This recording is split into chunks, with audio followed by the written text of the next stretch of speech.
लातूर, बीड आणि धाराशिव या स्थानिक स्वराज्य संस्था जी आहे त्या स्थानिक स्वराज्य संस्थांच्या विधान परिषदेच्या निवडणुकीसाठी त्याची पूर्वतयारी या दृष्टिकोनातून आज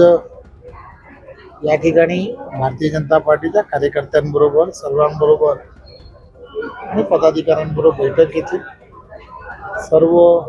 लोकप्रतिनिधी आमदार या बैठकीला आणि त्याचबरोबर सर्व महाराष्ट्र प्रदेशाचे सर्व पदाधिकारी त्या ठिकाणच्या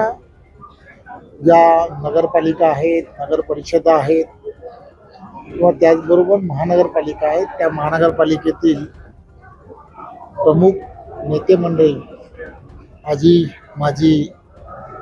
आमदार सर्वजण आज बैठकीला उपस्थित होते. 3 जिल्ह्यामध्ये असणारे मतदार हे विखुरलेले असल्यामुळे त्या ठिकाणच्या असणाऱ्या प्रमुख मंडळींनी कशा पद्धतीने जबाबदारीने सर्व मतदार जे आहेत ते 18 तारखेला मतदानाच्या दिवशी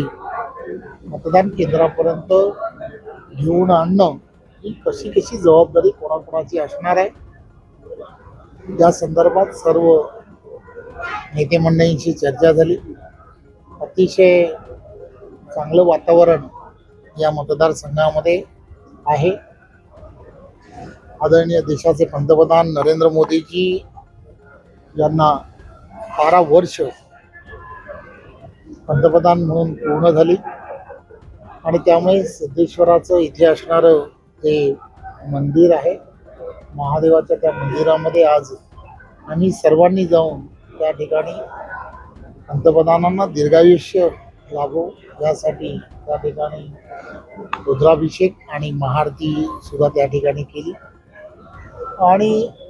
महायुतीचे उमेदवार बसवराजजी हे प्रचंड बहुमताने जिंकून येतील यासाठी सर्व पक्षातील असणारे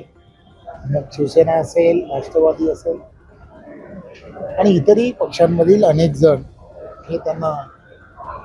पाठिंबा देत आहेत असं लक्षात येतं. त्यामुळे त्यांना या संपूर्ण होणाऱ्या विधान परिषदेच्या निवडणुकीमध्ये चांगल्या मताधिक्याने ते जिंकून येतील याची आजच्या बैठकीच्या नंतर आम्हाला पूर्ण खात्री झालेली आहे. राष्ट्रवादी असेल किंवा शिवसेनेची आज ही बैठक जी आहे ही बैठक भारतीय जनता पार्टीच्या सर्व कार्यकर्त्यांची पदाधिकाऱ्यांची असणारी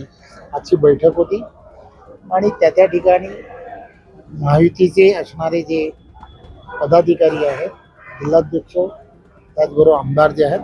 ते आमदार आता येणाऱ्या आजच्या नंतर त्या ठिकाणचे असणाऱ्या महायुतीचे जेवढे त्या ठिकाणचे मतदार आहेत आणि आमदार आहेत त्यांच्याबरोबर संयुक्तिक बैठका या अगोदरही त्यांच्या सगळ्यांच्या झालेल्या आहेत, परंतु उमेदवार आणि हे सगळी जण मिळून त्या बैठका घेऊन त्यांच्याशी सुद्धा चर्चा करून